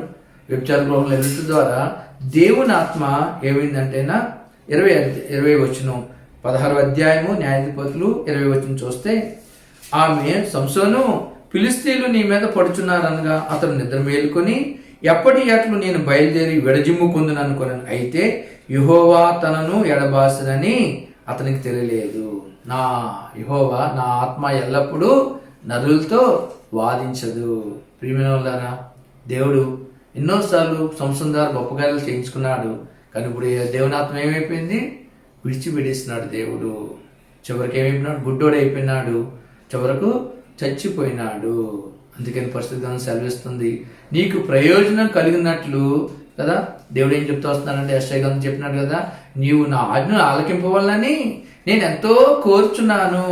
వీళ్ళెవరూ కూడా ఆకాన్ నష్టపోయినాడు ముందు చెప్పినాడు దేవుడు కదా. తర్వాత సంసోను నష్టపోయినాడు. ప్రియమైన ఇవన్నీ ఏంటి? యెహోవా నా ఆత్మ ఎల్లప్పుడూ నరులతో వాదించదు. కొంత సమయం అయిపోయింది, ఆకానికి ఇంక వాదించలేకపోయినాడు దేవుడు. సంసోను కూడా భరించలేకపోయినాడు. ప్రియమైన వాళ్ళరా, ఈ యొక్క దినాల్లో మనం కూడా ఉంటూ వస్తున్నాం. మన జీవితాలు ఏంటి, మన పరిస్థితులు ఏంటి? మన ప్రభు ఎంతో కాలం అయింది రక్షించుకొని మన జీవితాల విషయంలో ప్రభు ఆత్మను ఏ రీతిగా మనం దుఃఖపెడుతున్నాం, ప్రభు ఆత్మను ఏ రీతిగా ఆర్పుకుంటూ వస్తున్నాం. ఏదో మనం రక్షించుకున్నామని చెప్పి మన జీవితం ఇలా కాలయాపన చేసుకుంటున్నామా? ఒకసారి ఆలోచించుకుందాం. రండి, ఇంకొక మాట. మరి ఇంతవరకు పాత నిబంధనలో 2 మనుషులను చూసినాం, కొత్త నిబంధనలో ఒక వ్యక్తి వచ్చినాడు. అందరికీ తెలిసిన వ్యక్తే. ఎవరన్నా ఏం చెప్తాం? మొట్టమొదటి చెప్పే వ్యక్తి ఎవరంటే ఇస్కరియోతు యోధా. చూడండి, గొప్ప మరి ఇస్కరియోతు యోధా యేసు ప్రభుకి శిష్యుడు అవుతూ వచ్చినాడు. ఎంత ఆధిక్యత అండి! అంటే దేవునితో కలిసి యేసు ప్రభుతో కలిసి తిరిగినాడు. ఆయనకు గొప్ప కార్యాలు చూస్తున్నాడు, ఎన్నో అద్భుత కార్యాలు చూస్తున్నాడు, ఎన్నో ఆశ్చర్యకార్యాలు చూస్తూ వచ్చినాడు. నిజంగా ఈ రోజుల్లో మనం ఎంత సంబరపడిపోతామండి. ముఖ్యమంత్రితో కలిసి మనం కలిసి తింటున్నాం, కలిసి ఉంటున్నామంటే అసలు ఎవరైనా వెన్నుపోటేయడానికి ఇష్టపడతారా? ఆ భాగ్యం పోగొట్టుకుంటారా? అంటే ఏంటి? మరి యేసుప్రభుతో కలిసి యేసుప్రభుతో తిరిగి యేసుప్రభు యొక్క గొప్ప కార్యాలు చూస్తూ ఉంటున్న ఇస్కరియోతు యోధ ఏం చేస్తున్నాడు చూస్తారు కదా. ఏం చేస్తున్నాడు? మరి యేసుప్రభు అన్నే అమ్మాయిలు అనుకున్నాడు. ఒకసారి ఆలోచన చేసుకుందాం. అయినా యేసుక్రీస్తు ప్రభువారు ఎంత అవకాశం ఇచ్చినాడో, ఎన్ని అవకాశాలు ఇస్తూ వచ్చినాడో. చివరి వరకు కూడా ఏం చెప్పినాడంటే ఎక్కడ కూడా తన పరిస్థితిని బయట పెట్టలేదు. చివరికి ఒకసారి ఏమవుతుంది? చిలికాడా, నువ్వు చేయనది త్వరగా చేయి ఓ స్నేహితుడా. మనకి అంత శత్రువు అయినప్పటికీ కూడా ఇస్కరియోతు యోధను ఎక్కడ డిస్కరేజ్ చేయలేదు. ఒకసారి ఆలోచన చేసుకుంటే చెలికాడా వచ్చి ముద్దు పెట్టుకున్నాడు. దాన్ని నువ్వు చేయవలసిన త్వరగా చేసుకో. ప్రియమైన వాళ్ళ అప్పుడన్నా నొప్పి పుట్టాలా, అప్పుడన్నా బాధ పుట్టాలా, అప్పుడన్నా కాస్త హృదయాన్ని నొచ్చుకోవాలా, అయ్యో ఏంటి అని. ప్రియమైన వాళ్ళ ఈ యొక్క ఉదయకాల సమయంలో అంటే ఎంత కఠినమైపోయింది తన యొక్క ప్రాణం, తన మనసు. ఒకసారి ఇవన్నీ మనం ఆలోచన చేసుకుంటే చివరకు ప్రియమైన వాళ్ళ మరి దేవుడు ఆయన ఏం శిక్షించలేదు, కానీ ఏమైపోయింది? వెళ్ళి తనకు తనే ఊరేసుకుని చచ్చినాడు. ఏంటి ఇవన్నీ? యేసుక్రీస్తు ప్రభువుతో కలిసినంత వరకు తనకు మరణం రాలేదండి. యేసు ప్రభునితో తన సంబంధం ఎప్పుడైతే దూరం అయిందో మరణం తటస్థించింది. యేసుక్రీస్తుతో ఉన్నంతసేపు కూడా, ఆయనతో నడిచినంతసేపు కూడా తనకి జీవితం ఎంతో ఆనందంగా ఉంది. కానీ ఎప్పుడైతే యేసు ప్రభు తనలో వచ్చిన దురాత్మను బట్టి ఏమైపోయినాడు? దేవుని ఆత్మ పోయిన దురాత్మ వచ్చింది, ఊరేసుకుని చచ్చినాడు. ఇక ఉదయకాల సమయంలో మనం కూడా ఒకసారి ఆలోచన చేసుకుందాం. యెహోవా నా ఆత్మ నరులతో ఎల్లప్పుడూ వాదించదు. దేవుడు మనల్ని ఎందుకు రక్షించినాడు, ఏంటి ఉద్దేశం అని మనం ఒకసారి ఆలోచన చేసుకుంటే ఈ యొక్క దినాల్లో ఉంటున్నాం. మనకు కూడా దేవుని మీద ఎంత ప్రేమ ఉంది. అసలు దేవుని నమ్ముకుంటూ వచ్చినాం, దేవుడు మనం రక్షించినాడు. ఒక ఇద్దరు వ్యక్తులను ఇంకొకసారి చూపిస్తాను. ఈ ముగ్గురు కూడా ఎంత నష్టపోయినారో చూసారా? ఇక్కడ ఒక ఇద్దరు వ్యక్తులు ఉన్నారు. వారికి యేసుక్రీస్తు ప్రభువారు కూడా ఏం చెప్పినారంటే కొత్త నిబంధనలో వారిని ఎలా ఉండండి చెప్తూ వచ్చినారు. చూద్దామండి ఒకసారి. మొట్టమొదట యోహాను రాసిన సువార్త 5వ అధ్యాయం. యోహాను రాసిన సువార్త అంటే ప్రభు మనం కూడా ఎలా ఉండాలని ఆశపడుతున్నాడు. యోహాను రాసిన సువార్త 5వ అధ్యాయం. ఇది అందరికి తెలిసిన విషయాలే. మరి ఈ యొక్క గ్రంథం అంతా చదువుకుంటే ఈ విషయాలు చూస్తే మొట్టమొదటి నుండి ఒక మరి కోనేరు ఉంది. ఆ కోనేరు కొమ్మ బేతెస్తా అని పేరు ఉంది. ఇక్కడ ఒక మరి 5 మంటపాలు ఉన్నాయి. ఇక్కడ చాలా మంది రోగులు ఉంటారు. అయితే ఏంటి, ఇక్కడ ఈ కోనేరులో ఒకసారి దేవదూత వస్తుంటాడు. వచ్చినప్పుడు ఏం చేస్తాం, నీళ్ళు కదులుతూ వచ్చినప్పుడు ఎలాంటి రోగి అయినా సరే ఆ కోనేరులోకి వెళ్ళి ఆ నీళ్ళు తాగితే బాగైపోతున్నాడు. అయితే ఇక్కడ ఒక అద్భుతం ఏంటంటే, ఇక్కడ ఒక వ్యక్తి ఉన్నాడు 38 సంవత్సరాల నుండి కూడా ఎలాగున్నాడంటేనా అక్కడే ఉండిపోయినాడు. వ్యాధి గల మనుషుడు 38 సంవత్సరాల నుండి అక్కడ ఉండిపోయినాడు. అయితే ఇక్కడ ఉంటున్న విషయం, అందరూ బాగుపడుతున్నారు, అందరూ చక్కగా వెళ్తున్నారు. కానీ ఈ 38 సంవత్సరాల నుండి కనీసం జరుపుకుంటూ అలా దేక్కుంటూ అంటారు కదా, అలా ముందుకు జరుగుతుంటే కనీసం కోనేరు దగ్గరికి వెళ్తుంటారు. కానీ ఈ 38 సంవత్సరాల నుండి అతను ఎలా చెప్పినాడు, అదే స్థితిలో ఉండిపోయినాడు. అంటే ఆయనలో మరి అనేక మంది రోగులు మంటపైన కొన్నిసార్లు సత్రాలు ఉంటుంటాయి. సత్రాలు ఎలా ఉంటుంది అంటే అక్కడే అన్ని కదా 1 or 2 కూడా అన్ని అక్కడే అయిపోతుంటాయి. ఎంత భయంకరంగా ఉంటాయో సత్రాలు. నేను ఒకసారి సత్రం చూస్తూ వచ్చినాను, కాకినాడలో ఉంటూ వచ్చినప్పుడు. ఎంత భయంకరంగా ఉంటాయో లోపల సత్రం. అన్ని అక్కడే అన్ని ఉమ్ములేసేస్తారు, పాస్ వేసేస్తుంటారు, అన్ని అక్కడే పడుకుని పోతూ ఉంటుంటారు అందరం. అంటే ఇక్కడ కూడా చూడండి ఎంత భయంకరమైన పరిస్థితులు ఉన్నాయి. ఎలాంటి వాళ్ళు ఉన్నారు ఇక్కడ ఉన్న రోగులు మామూలు వాళ్ళు కాదు. రోగులు, గుడ్డివారు, కుంటివారు, ఓచకాలు చేతులు గలవారు గుంపులుగా పడి ఉండేది. ఈ రోగులందరూ కలిసి ఉన్నారు, గుంపులుగా పడిపోయినారు. ఇంకా వాళ్ళకి సాయం చేసే వాళ్ళు లేరు, ఏ దిక్కు లేదు. అంటే వాళ్ళు అక్కడ ఉన్న మరి స్థితి అంతా చూస్తే, ఆ ప్లేస్ అంతా చూస్తే ఎంత రోత ఉందో, ఎంత వాసనతో ఉంటుందో చూడండి. కానీ ఈ వాసన బట్టి ఈ 38 సంవత్సరాలు ఇతను ఇక్కడ ఉండిపోవాలనుకున్నాడు, కానీ ఏమాత్రం కూడా బాగుపడాలని ఆశపడలేదు. ఒకసారి మనం ఆలోచిస్తుంటే మరి యేసుక్రీస్తు ప్రభువారు ఒకవేళ అతను మనసు లేకపోయినా సరే 38 సంవత్సరాలు ఆ రోతలు ఉన్నా సరే ఆ వ్యక్తిని యేసుక్రీస్తు ప్రభువు మార్చడానికి వచ్చినప్పుడు ఏమైందంట చదివితే ఇక్కడ చూస్తే యేసు వాడు పడి ఉన్నట్టు చూచి వాడు అప్పటికి బహుకాలం నుండి ఆ స్థితిలో ఉన్నాడని ఎరిగి స్వస్థపడగోర్చున్నావా అని వాడిని అడుగుగా యేసు ప్రభువు ఏవే నీకు స్వస్థపడాలని ఆశ ఉందా లేదా, బాగుపడాలని ఆశ ఉందా నీకు అసలు అంటే ఎలా ఉందా ప్రశ్న ఎలా ఉందంటే అంటే ఏంటి నీకు బాగుపడాలని ఆశ ఉందా అసలు లేదా చెప్పు. మరి ఏం చెప్తున్నా అయ్యా ఉంది కానీ ఏంటి నేను వెళ్ళేసరికి అంటే ఏమంటున్నాడంటే అక్కడ ఒక సమాధానం చెప్తున్నాడు, అయ్యా నీళ్లు కదిలింపడినప్పుడు నన్ను కోనేటిలోకి దించడానికి నాకు ఎవడను లేడు కనుక నేను వచ్చినంతలో మరి ఒకడు నాకంటే ముందుగా దిగినని ఆయనకు ఉత్తరం ఇచ్చాను. ఈ రోజుల్లో మనం కూడా కదా రక్షించబడ్డాం, మనం కూడా ప్రభు కోసం జీవించాలని ప్రభు కోసం బతకాలని ఆశ ఉండాలి మనలో కూడా. అప్పుడే ప్రభు ఆశకల ప్రాణాన్ని తృప్తిపరుస్తాడు. మరి ఇక్కడ అడుగుతూ వచ్చినప్పుడు అయ్యా ఏదో చెప్తున్నాడు, అయితే యేసు ప్రభువు ఏం చెప్పినాడంట, అయితే లేచి నీ పరుపెత్తుకో అంటే ఈ 38 సంవత్సరాలు అతను చేసే పని ఏంటంటే లేవలేకపోతున్నాడు అంతే, అంత మించి ఇంకా అక్కడ వేరే ఏం లేదండి. లేస్తే పని అయిపోతుంది. మనం కూడా ఏంటి చాలా మంది అంటుంది కదా లేవడమే లేట్ అని, నేను లేసానంటే అన్ని పనులు అయిపోతాయి కదా. ఎవరైనా కొన్నిసార్లు సంతకం పెడితే పనులు అయిపోతాయి కానీ ఆ సంతకం పెట్టరు, అది కాదు కదా, అది కదా. అంటే ఇక్కడ ఉన్న విషయాలు కూడా ఏం చెప్తుంది, లేచి అంటే యేసు ప్రభువు వారు అయితే ఆయన తీసుకెళ్ళి జాయిగా అక్కడ తీసుకెళ్ళి ఎత్తి అక్కడ పడేయచ్చు కదా, లేదు నువ్వు లేచి నీ పరుపెత్తుకో అంటే అతనిలో ఉన్న సోమతానం ఏంటంటేనా, అతనిలో ఉన్న బద్ధకం ఏంటంటేనా లేవడమే పరిస్థితి లోటు ఉంది. ప్రియమైన వాళ్ళారా అయితే బాగుపడినాడు, లేచినాడు, లేచి ఎందుకంటే ఇంకెవరు అడిగో లేరు అక్కడ, లేచి బాగుపడిన తర్వాత స్వస్థపరచబడినాడు. తర్వాత యేసు ప్రభువు వారు ఒక మాట చెప్పినాడు అంటే మనం చదివే దీనికోసం ఈ మాట చదువుతూ వచ్చినాం. చూద్దాం 14.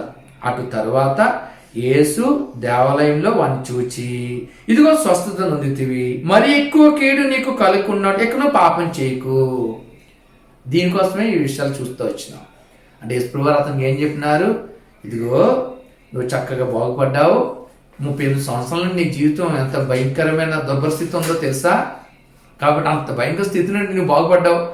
ఇంకా ఈసారి ఇక్కడ నుండి నువ్వు ఏం చేయాలి చేస్తా, మరి ఎక్కువ కీడు ఇంకా నీకు కలగకుండా ఉండాలంటే ఎక్కడ నేను పాపం చేయకు. ప్రియమైన వాళ్ళారా 38 సంవత్సరాలు నీ జీవితం మరి ఎంత దరిద్రంగా ఉందో ఒకసారి ఆలోచన చేసుకో. దాన్ని విడుదల పొందావు కదా, ఎక్కడి నుండి పాపం చేయకు. అంటే ఏంటి, మనం కూడా రక్షించబడ్డాం. ఒక్కొక్కరు సాక్ష్యాలు చెప్పమంటే ఎన్నో విషయాలు చెప్తుంటాం, నా పరిస్థితి ఇది, నా పరిస్థితి ఇది, నా జీవితం ఇది అని చెప్తుంటాం. రక్షించబడ్డాం మంచిదే, కానీ ఎందుకు రక్షించబడ్డాం కదా, దేనికోసం ప్రభు నేను రక్షించినాడు, ఇక నువ్వు పాపం చేయకూడదు అందుకని ప్రభు నేను రక్షించినాడు. మన జీవితాలు ఎలా ఉన్నాయి, మనం కూడా ఒక్కొక్కరికి కొన్ని సంవత్సరాల తర్వాత రక్షించబడ్డాను. నేనైతే 27 సంవత్సరాలు పట్టింది నేను రక్షించబడ్డానికి. అంటే 27 సంవత్సరాల తర్వాత రక్షించబడ్డాను. రక్షించబడిన తర్వాత నేను ఎలాగుంటాను, నేను పాపం చేయకుండా ఉండాలి. ఇంకా రక్షించబడి కూడా కదా ఇంకా పాపం చేస్తూ ఈ లోకంలో కలిసిపోతూ ఇంకా నా జీవితం ఎలాగుంటే ఇంకేంటి ఉపయోగం. ఇక్కడ మరి ఎక్కువ కీడు కలగకుండా ఇంక జాగ్రత్తగా ఉంటే ఎక్కడండి ఆయన, దీనికంటే ఇంకా భయంకరమైనది ఉంది. ప్రియమైన వాళ్ళారా మనం కూడా రక్షించబడితే సరిపోదు, ఏం చేయాలా, దినదినము కూడా రక్షించబడుతూనే ఉండాలా, సరి చేసుకుంటూ ఉండాలా, జాగ్రత్త కలిగి ఉండాలా. ఏదో రక్షించబడ్డాని చెప్పి మన ఇష్టానుసారంగా ఉంటే ప్రియమైన వాళ్ళ తర్వాత భయంకర నష్టం ఉంది, ఇంకా ఎక్కువ కీడుంది, కరోనా కంటే భయంకరమైనది ఉంది. ఈ కరోనా కాదండి, ఇది జస్ట్ అంతే కదా, దీనికంటే భయంకరమైన తెగులు ఉంది. ప్రకటన గ్రంథంలో చూస్తే మిడత కొడితే కదా తేలికుట్టినట్టు ఉంటుందంట, ఆ నొప్పి 6 నెలలు ఉంటుందంట, ఆ తెగులు, ఆ బాధ, ఆ వేదన. అంటే ఇవన్నీ మనం జ్ఞాపకం చేసుకుంటే ఇంక ఎక్కువ కీడు ఉంది, దీంతో అయిపోలేదు. కాబట్టి ఎక్కడి నుండి అయినా సరే మన జీవితంలో రక్షించబడ్డాం మనం, దేవుడు ఆత్మ ఇంకా మనం ఓర్చుకుంటున్నాడు, ఇంకా సహిస్తున్నాడు. ఇక్కడి నుండి ఒక తీర్మానం చేసుకుందాం కదా, ప్రభు మీద నన్ను ప్రేమించున్నావా, నన్ను ప్రేమించున్నావా, నన్ను ప్రేమించున్నావా. ప్రభు ఇంకేం కోరుకుంటలేదు, ఆయన ప్రేమించడమే కోరుకుంటున్నాడు. ఎవరిని ప్రేమిస్తున్నావు నువ్వు, ఈ లోకంలో ఉన్న వాటిని ఎవరన్నా ప్రేమిస్తే తండ్రి ప్రేమ వాళ్ళ మీద ఉండదు. ఒకసారి ఆలోచన చేసుకుందాం. ప్రియమైన వాళ్ళారా ఈ ఉదయకాల సమయంలో ఒక వ్యక్తిని చూస్తున్నాం, 38 సంవత్సరాలు బాగుపడిన అతనికి దేవుడు చెప్తా వచ్చినాడు, ఇక పాపం చేయొద్దని చెప్పినాడు. ఒకసారి ఆలోచన చేసుకోండి. ఇంకొకరి కోసం చూద్దాం. యోహాను రాసిన సువార్త 8వ అధ్యాయము, యోహాను రాసిన సువార్త 8వ అధ్యాయం. మరి ఇక్కడ కూడా మరి ఒక వ్యభిచారం చేస్తూ పట్టబడింది ఒక ఆమె, ఒక స్త్రీ. పట్టుబడుతూ వచ్చినప్పుడు మరి వీళ్ళందరూ కూడా ఏం చేస్తున్నారంటే ఈయన ఏం చెప్తాడో అని చెప్పి అందరూ కూడా ఆమెను యేసుప్రభు దగ్గర తీసుకొచ్చినారు. రాళ్ళు పట్టుకుని తీసుకొచ్చినారు. ఈయన ఏం చెప్తాడో చూద్దాం. యేసుప్రభు దగ్గర తీసుకొచ్చి ఇదిగో మరి ఈమె విచారణ చేత పట్టుబడింది, అటు వారిని రాళ్ళు రువ్వి చంపాలని ధర్మశాస్త్రం ద్వారా మోసి చెప్పినాడు కదా, మరి నువ్వేం చెప్తావు తీసుకొస్తే యేసుప్రభు వారు ఏం చేస్తున్నారంట. అయితే యేసు 6వ వచనం, యేసు వంగి నేల మీద వ్రేలుతో ఏమో రాయిచుండాను. వారు ఆయనను పట్టువదలకు అడుగుచుండగా ఆయన తల ఎత్తి చూచి మీలో పాపం లేనివాడు మొట్టమొదట ఆమె మీద రాయి వేయవచ్చునని వార్త చెప్పి మరలా వంగి నేల మీద రాయిచుండాను. ఒకసారి ఆలోచిస్తే అడుగుతున్నారు, ఈయనమో వంగుని రాసుకుంటా వస్తున్నాడు. ఏంటి మనం అడుగుతుంటే రాసుకుంటున్నాడు ఏంటి? రాస్తూ వచ్చినప్పుడు ఏమైందంట, అక్కడ ఉన్న విషయం ఏం చదివిస్తుంది? ప్రభు చెప్తున్నాడు, మీలో పాపం లేనివాడు ఆమె మీద రాయి వేయవచ్చు. ఒక్కొక్కరు రాయిలు పట్టుకున్నారు, చేతితో రెడీగా ఉన్నారు కొడదామని. ఇప్పుడు ఏమైపోయింది, ఒక్కొక్కరు పాపాలు మరి యేసుప్రభు రాస్తా వస్తున్నారు. ఇదిగో ఇప్పుడు ఈమె దొరికింది, అసలు నీ పరిస్థితులు తెలుసా, నీ జీవితం తెలుసా, నీ స్థితి తెలుసా, ఇవన్నీ కూడా కనబడిపోతున్నాయి అందరికీ. ఒక్కొక్కడు రాయి వదిలేసి వెళ్ళిపోతూ వచ్చినారు. ఇప్పుడు కూడా అందరూ వెళ్ళిపోయినారు. యేసుప్రభు ఆ పాపం చేసిన స్త్రీ ఏమిటో వచ్చినారు. ఇప్పుడు యేసుప్రభు కూడా ఏం చెప్పినారో తెలిసిన ఆమెతోను. ఆమె 10వ వచనం, యేసు తల ఎత్తి చూచి అమ్మా వారు ఎక్కడ ఉన్నారు, ఎవరు నీకు శిక్ష విధింపలేదా అని అడిగినప్పుడు ఆమె లేదు ప్రభు అని. అందుకు యేసు నేనును నీకు శిక్ష విధింపను, నీవు వెళ్ళి ఇక పాపం చేయకుమని ఆమెతో చెప్పాను. ప్రియమైన వాళ్ళారా, యేసుప్రభు కూడా శిక్షించచ్చు ఆమె, ఎందుకంటే యేసుప్రభులో ఏ పాపం లేదు. కానీ యేసుప్రభు ఏం చెప్పినారు, అమ్మ నేను కూడా నేను శిక్షించను, ఇక్కడ నుండి పాపం చేయకమ్మా. అంత ప్రేమ గల దేవుడు వ్యభిచారం చేస్తున్న స్త్రీతో అమ్మా ఇక్కడ నుండి నువ్వు పాపం చేయకు. ప్రియమైన వాళ్ళారా, మరి ఇలాంటి పరిస్థితిలో అయ్యో నా దేవుడు నా జీవితం నిజమే రాళ్ళు పెట్టి కొడితే నేను చావాలి, కుక్క చావు చావాలి, అలాంటి నా జీవితాన్ని ప్రభు నాకు కూడా శిక్షించలేదా, నన్ను క్షమించాడా అని ఎరిగి కదా ఆ రుణం కలిగి కదా బతికింది. అందుకే ఇంకా ఆమె కోసం ఎక్కడ రాయలేదు. కొన్నిసార్లు దేవుడు ఈ పరిస్థితి గ్రంథంలో చేసినల్లా రాస్తు తప్పిపోయిన వాళ్ళ కోసం రాస్తుంటాడు. దేవుడు హెచ్చరిక ఇచ్చిన తర్వాత తప్పిపోయిన చూసాం కదా, ఆ ఆకలి కోసం చూసినాం, ప్రభు చెప్పినాడు తప్పు అది రాస్తాడు కదా. మరి సంసోన్ కోసం రాసిన దేవుడు, ఇస్రాయేలు యోధ కోసం రాసిన దేవుడు, వీళ్ళ కోసం ఎందుకు మళ్ళీ రిటర్న్ రాసుకోలేదు? వీళ్ళు నిలబడినారు, స్థిరపడినారు, వాళ్ళ స్థితి ఎరిగినారు, వాళ్ళ జీవితం ఎరిగినారు. అయ్యో మా జీవితం ఒకప్పుడు ఇలా ఉండేది, నిజమే ఎంతో నిజంగా శిక్షించబడవలసిన నా జీవితాన్ని దేవుడు క్షమించినాడే, ఇంకా నేను జాగ్రత్తగా ఉండాలా. ప్రియమైన వాళ్ళరా, ఈ ఉదయకాల సమయంలో నా జీవితాన్ని కూడా ప్రభు అలాగే క్షమించినాడు, రక్షించినాడు, శిక్షించలేదు. కాబట్టి మనం కూడా ఎలా జీవించాలా, ఇక నువ్వు పాపం చేయకుండా. అందుకని పరిస్థితి గ్రంథం చదువుతూ వచ్చినావు. మరి నీకు ఈ రోజైనా సరే నీ జీవితం ప్రయోజనకరంగా ఉండాలని ఆశపడుతున్నావా? ప్రయోజనకరంగా అంటే ఎలాగా ప్రయోజనం వస్తుంది? ఒకవేళ నువ్వు బాగా చదివి ఏదో సంపాదిస్తే ప్రయోజనం కాదు. దేని వాక్యం సెలవుస్తుంది, యెరూషలేమును ప్రేమించేవారు వర్ధిల్లుతారు. అందరూ తమ సొంత కార్యాలనే చూసుకుంటున్నారు కానీ యేసుక్రీస్తు కార్యాలు ఎవరు చూస్తా లేదు. దేవుని రక్షించింది ఆయన యొక్క పని కొరకు, ఆయన యొక్క మరి కోరిక, ఆయన దేవునికి ఒక కోరిక ఉంది. మరి ప్రియమైన వాళ్ళరా, ఈ ఉదయం కలిసి ఒక కొద్ది క్షణాలు ఆలోచన చేసుకుందాం, పరీక్షించుకుందాం. దేవుని ఆత్మ ఎల్లప్పుడూ కూడా నరులతో వాదించదు. మరి ఈ కరుణ చూస్తున్నాం, ఇక్కడ మనమే ఎవరో లోకంలో ఎవరో చక్కబెట్టుకోవాల్సి వస్తుంది కాదు, మనమే చక్కబెట్టుకోవాలా, మనమే సరి చేసుకోవాలా. ప్రభా అసలు నువ్వు నన్ను రక్షించింది ఇది, నా జీవితం ఇది, నా పరిస్థితి ఇది. నా జీవితం చూస్తే ఇప్పుడు ఏమైపోయింది, లోకంలో కలిసిపోయాను. దేవుని మందిరంలోకి వెళ్తుంటాం కదా, దేవుని మందిరంలాగా ఉంటాం, మళ్ళీ బయటకు వచ్చాక లోకంలో లాగా అన్నిలా కలిసిపోతున్నాం. ఈ దినాల్లో ఎంత భయంకరమైన పరిస్థితి, దేవుని మందిరంలో కూడా రావడానికి కూడా అవకాశం లేకుండా అయిపోయింది. అందుకే యెషయా గ్రంథం సెలవిస్తుంది కదా, మిమ్మల్ని రావడం చూడండి. యెషయా గ్రంథం 1వ అధ్యాయం చూస్తే చాలా చక్కగా ఉంటుంది దేవుని వాక్యం. యెషయా గ్రంథం 1వ అధ్యాయం చూస్తే 12వ వచనం, నా సన్నిధిని కనపడవాలని మీరు వచ్చున్నారే, నా ఆవరణం త్రొక్కుటకు మిమ్మల్ని రమ్మన్నవాడు ఎవడు? ఎందుకని? దేవుని వాక్యం చూడండి. దేవుని మందిరంలోకి ఎవరు రావడం కూడా అవకాశం లేకుండా అయిపోయింది. ఎందుకంటే పరిశుద్ధ పైన ఈ కింద ఎన్ని విషయాలు చూస్తే, మీ నైవేద్యం వ్యర్థం, అది నాకు అసహ్యం పుట్టించి దూపార్పణం, దాన్ని ఇక్కడ తేకండి. ఇంకా కిందకి వెళ్తే ఎన్ని 15 వచ్చిన చూడండి, మీరు మీ చేతులు చాపినప్పుడు మిమ్మల్ని చూడక నా కళ్ళు కప్పుకుందను, మీరు బహుగా ప్రార్థన చేసి నేను వినను, మీ చేతులు రక్తంతో నిండి ఉన్నవి, మిమ్మల్ని కడుగుకొనండి, శుద్ధి చేసుకోండి. ఈ 14లో చూస్తే మంచి మాట చూడండి, మీ అమావాస్య ఉత్సవములను నియామక కాలం నాకు హేయములు, అవి నాకు బాధకరములు, వాటిని సహింపలేక విసిగిపోయాను. అంటే మన యొక్క జీవితయాత్ర కదా ఎలాగున్నాం, ద్వంద్వ స్వభావంతో ఉన్నాం. మందిలో ఒకలాగా ఉన్నాం, బయట ఒకలాగా ఉంటూ వచ్చినాం. మన జీవిత విధానం మారిపోయింది కదా. ట్రెండ్ ఉంటుంది కదా, మరి నెలకు వాళ్ళని చూసి ట్రెండ్ మారిపోతుంటుంది. ఈ సంవత్సరం ఒక ట్రెండ్, వచ్చే సంవత్సరం ఇంకొక ట్రెండ్. ఎవరు బయట ఒక అన్యులు ఏ ట్రెండ్ అయితే మనం చూస్తుంటాం ఆ ట్రెండ్ ఫాలో అవుతుంటాం. మనం వాళ్ళు ఏం చేస్తే మనం అది చేస్తూ ఉంటాం. అన్యుడు చేసే దాన్ని మనం చేస్తున్నాం. ఒకసారి ఆలోచన చేసుకుంటే, ఇక్కడ చూడండి, నేను సహించలేకపోతున్నా, విసిగిపోయాను నేను వాటిని చూసి. ప్రియమైన వాళ్ళారా, ఈ యొక్క ఉదయ కాలంలో ఒకసారి పరీక్షించుకుందాం, సరి చేసుకుందాం. నిన్ను నన్ను చూసి దేవుడు విసిగిపోయినాడు. నీ నటన నా నటన చూసి నేను విసిగిపోయినాడు. నటిస్తా వచ్చినా, ఎంత నటించిపోయినా. నేను కూడా ప్రభుని ఎరకముందు మరి చాలా నటిస్తూ ఉండేవాడిని. అన్నింటిలో నటనే, ఎంత భయంకరమైన నటన అంటే ఎవరో కూడా నన్ను పట్టుకులాపోయినారు. అదేంటండి, అంత నటన చేస్తున్నాం. దేవుని ఎదిగి కూడా నటన చక్కగా బైబిల్ పట్టుకుని వస్తాం, చక్కగా ఎంతో అమాయకంగా వస్తుంటాం దేవుని మందిరానికి. ప్రియమైన వాళ్ళరా, మన ఇంటికాడ పరిస్థితులు, మన మాట, మన విధానం, మన యొక్క పద్ధతి, మన యొక్క జీవిత విధానం అంతా చూస్తే విసిగిపోయినాడు దేవుడు. అందుకే నా మందిరం రావడానికి ఇంకా రమ్మన్నవాడు ఎవడు, రావడానికి అవకాశం లేకుండా అయిపోయినాయి. ప్రియమైన వాళ్ళ ఈ ఉదయ కలశంలో ఇవన్నీ చక్క పెట్టుకుంటే మంచిదమ్మా అనిపిస్తుంది.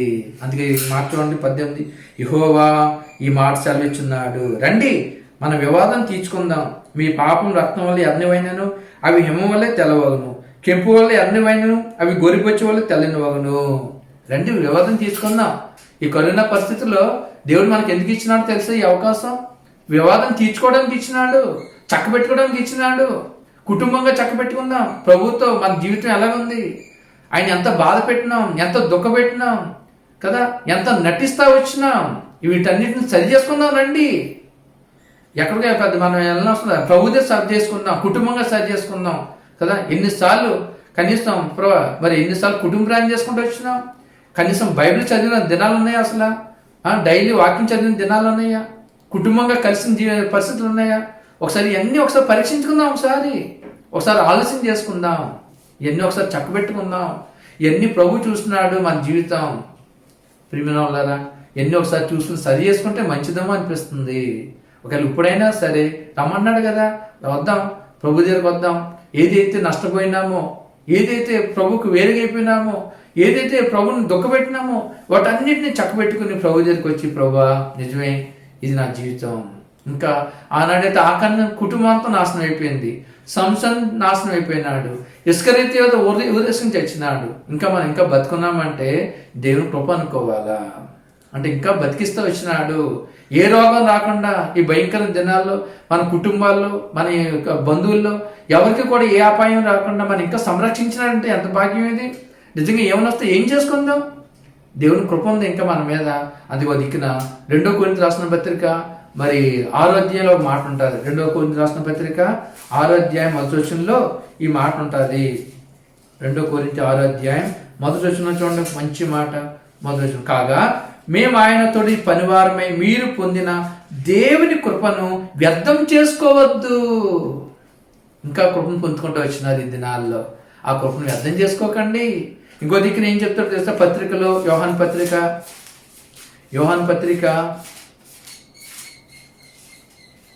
2వ పత్రిక, యోహాను రాసిన 2వ పత్రిక 8వ వచనం ఇలా ఉంటుంది, మేము మీ మధ్యలో నెరవేర్చిన కార్యం చెడగొట్టుకొనక మీరు పూర్ణ ఫలం పొందినట్లు జాగ్రత్తగా చూసుకొనుడి. చెడగొట్టుకోకండి. దేవుడు మన పక్షం ఎన్నో గొప్ప కార్యాలు చేస్తున్నాడు, ఎన్నో ఆశ్చర్యకార్యాలు చేస్తున్నాడు. ఒకసారి ఆర్థం చూస్తాం కదా, నిన్ను అనీతిమంతుడు, నువ్వు పాపిష్టి జనంగా నువ్వు కదా, అరికల మందుకు నువ్వు స్వస్థత కొంచెం కూడా లేదు నీ దగ్గర. చెడగొట్టుకోకు. నిన్ను నీతిమంతుగా తీసినాడు దేవుడు. నీకు నెమ్మది కలుగజేయడానికి నిన్ను నీతిమంతుగా తీసినాడు. చెడగొట్టుకోకు చెప్పినాడు కదా దేవుడు. చెడగొట్టుకొనక, ఆయన మీ మధ్య నెరవేర్చిన కార్యము చెడగొట్టుకొనక మీరు పూర్ణ ఫలం పొందినట్లు జాగ్రత్తగా చూసుకోండి. చెడగొట్టుకోకండి. ఇప్పుడైనాను ప్రభు దగ్గరికి వచ్చి కదా క్షమాపణ కోరుకుంటే మంచిది కదా.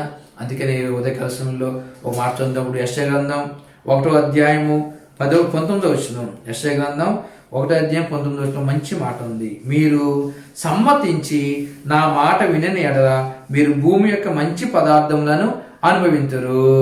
ఒకవేళ ఎప్పుడైనా సరే ప్రభుతో ఏకీభవించి ఏకమనస్సు కలిగి, ప్రభువా మరి ఇంతవరకు ఎంతో నష్టపోయాను, మీ మాటలు వినలేకపోయినాను, మీ ఆజ్ఞలు పాటించలేకపోయినాను, ఆయన నన్ను క్షమించు.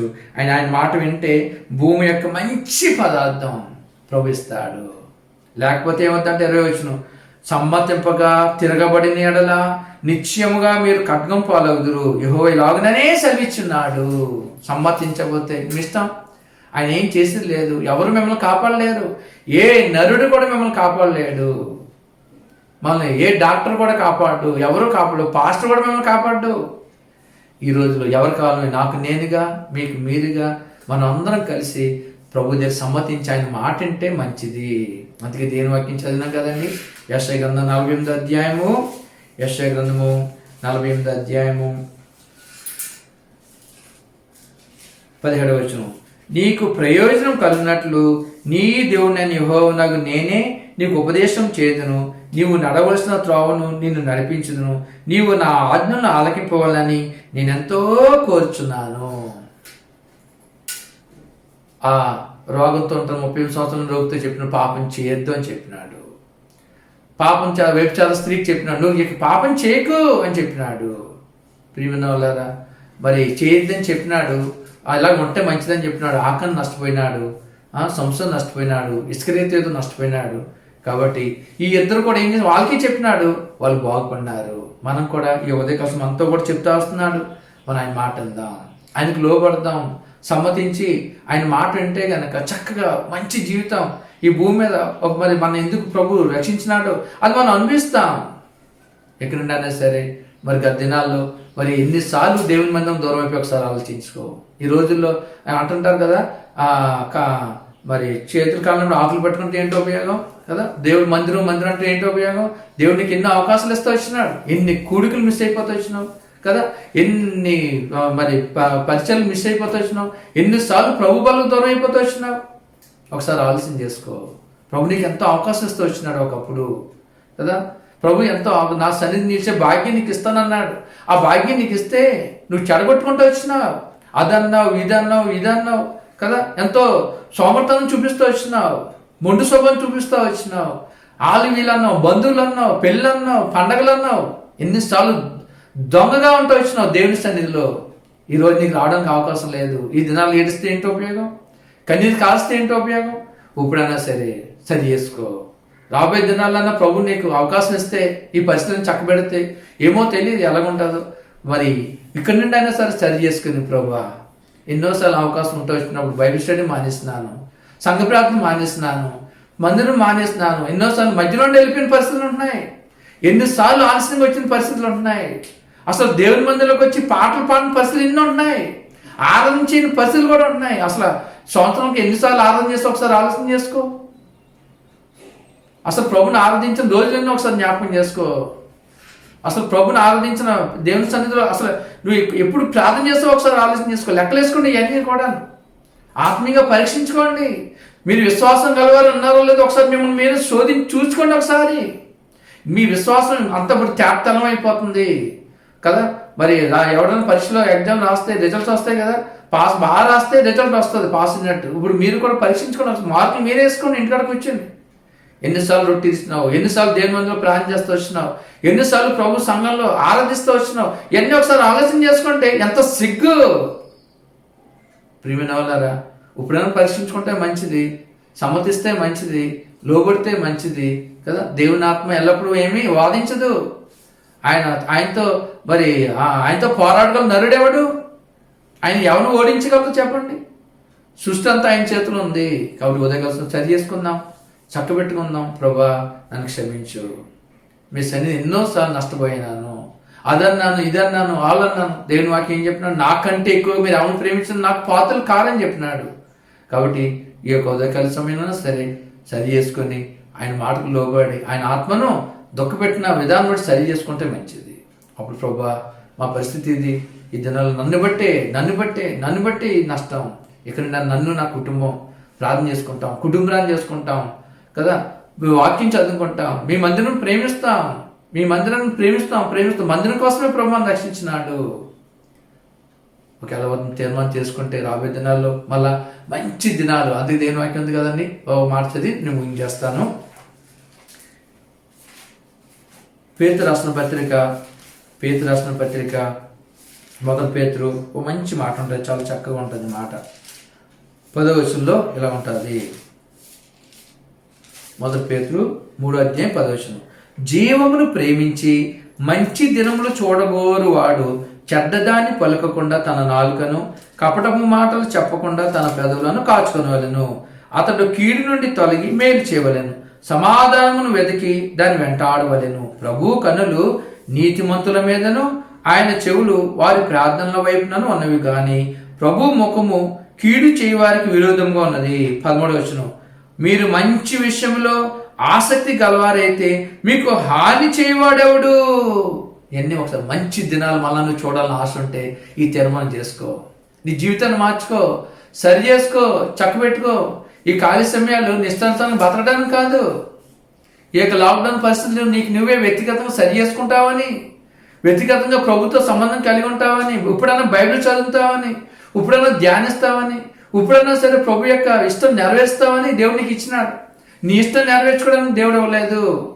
ఏదో ఆలోచించద్దు. కాబట్టి ప్రియమైన వాళ్ళారా, మంచి విషయంలో నువ్వు ఆసక్తి కలిగితే నీకు అసలు హాని ఎవడు చేస్తాడు? కరుణ కాదు కదా, ఏది వచ్చినా నీకు హాని జరగదు. దేవుడు చెప్తుంది, ఏది మీకు ఎంత మాత్రమో హాని చేయదు. ఎవరికండి? మంచి విషయం. ఏంటి మంచి విషయాలు ఏమన్నాయి కదా? దేవుడు ఒక్కడే మంచివాడు, యెహోవా మంచివాడు. ఆయన కోసం ఆలోచించు.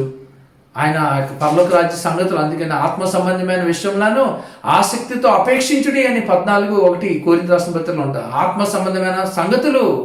ఇంతవరకు లోక సంబంధమైన సంగతుల కోసమే పోరాడుతూ వచ్చినావు, కానీ ఇప్పుడైనా సరే ఆత్మ సంబంధమైన సంగతులు, ఆత్మ కూర్చున్న సంగతులు, పరలోక సంగతులు కదా, వాటి కోసం తప్పించండి. ప్రభు చిత్తం, ప్రభు కొరకు, ప్రభు యొక్క ఆత్మతో నడుచుకోవాలని. ఎందరూ దేవుని ఆత్మ చేత నడిపింపబడతారు వారందరూ కూడా దేవుని కుమారులే ఉంటారని పరిశుద్ధ గ్రంథం సెలవిచ్చింది. మనం ముగించుకుంటూ వస్తున్నాం. ఇప్పుడన్నా నీ జీవితంలో ఒక తీర్మానం చేసుకుంటే మంచిదని ఆలోచిస్తూ వస్తున్నాను. ప్రభు నిన్ను కనికరిస్తారు, క్షమిస్తారు. లేకపోతే దేవుని ఆత్మ ఎల్లప్పుడూ వాదించదు.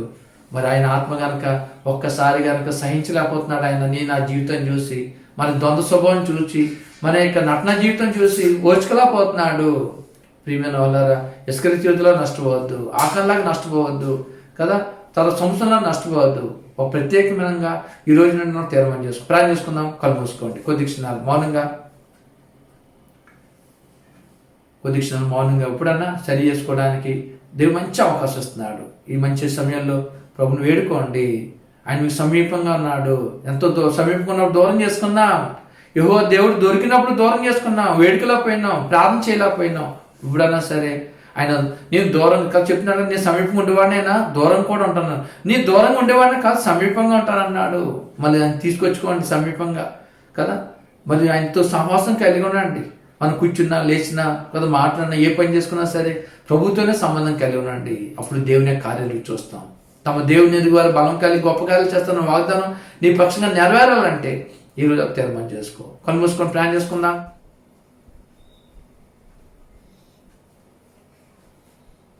విత్తబడినట్టు వాక్యం మన హృదయాల్లో ప్రభు నీరు కట్టి ఫలింప చేయనట్లుగా మనం ప్రార్థన చేసుకుందాం.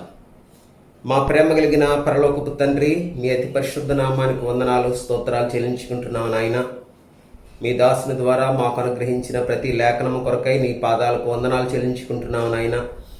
నీ నోట నుండి వచ్చినటువంటి మాట నిష్ఫలంగా మరలా నీ యొద్దకు రాదని, అది నీ యొక్క ఉద్దేశాన్ని నెరవేర్చేదిగా ఉందని నీ వాక్యంలో సెలవిబడింది కనుక విత్తబడిన ప్రతి వాక్యము మా హృదయాల్లో మీరు నీరు కట్టి ఫలింపచేసి నీ మహిమ కొరకు మేము జీవించగలుగునట్లు, నీ పరిశుద్ధ రాకడ కొరకు తగిన రీతిగా సిద్ధపడగలుగునట్లు మీ కృపను గ్రహించమని బ్రతిలాడుకుంటూ ఈ యొక్క ఆరాధన పరిచర్యలో, బలపరిచర్యలో పాల్పంపులు పొందుతున్నటువంటి ప్రతి బిడ్డను పేరు పేరు చొప్పున మీరు దీవించి ఆశీర్వదించమని, గ్రేస్ ప్రేయర్ హౌస్లో ఉన్న ప్రతి కుటుంబాన్ని మీ కృపాహస్తాలకు అప్పచెప్పుకుంటూ సమస్త మహిమ ఘనతా ప్రభావం మీకు ఆరోపించుకుంటూ యేసుక్రీస్తు ప్రభువారి అతి శ్రేష్టమైన నామంలో మిక్కిలి వినయంగా బ్రతిలాడి వేడుకుంటున్నాం తండ్రి, ఆమేన్.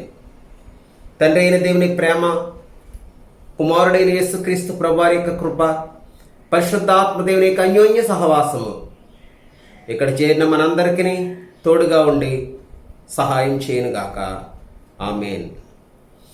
దేవునికే మహిమా, దేవునికే మహిమా, యుగ యుగములకు కలుగునుగాక, యుగ యుగములకు కలుగునుగాక. దేవునికే మహిమా, దేవునికే మహిమా. Praise lord. అందరికీ వందనాలండి. మరి వార కొడికిల్లో బైబిల్ స్టడీలో, అలాగే శనివారం రాత్రి జరిగే ప్రార్థన కొడికిలో కూడా మీరు పాల్గొంపులు పొందమని మనవి చేస్తున్నాను. మరి ప్రతి ఆదివారం సాయంకాలం సండే స్కూల్ పరిచర్యకు కూడా మీ పిల్లల్ని మీరు ఎంకరేజ్ చేయమని నేను ప్రేమతో మనవి చేస్తున్నాను. Praise lord.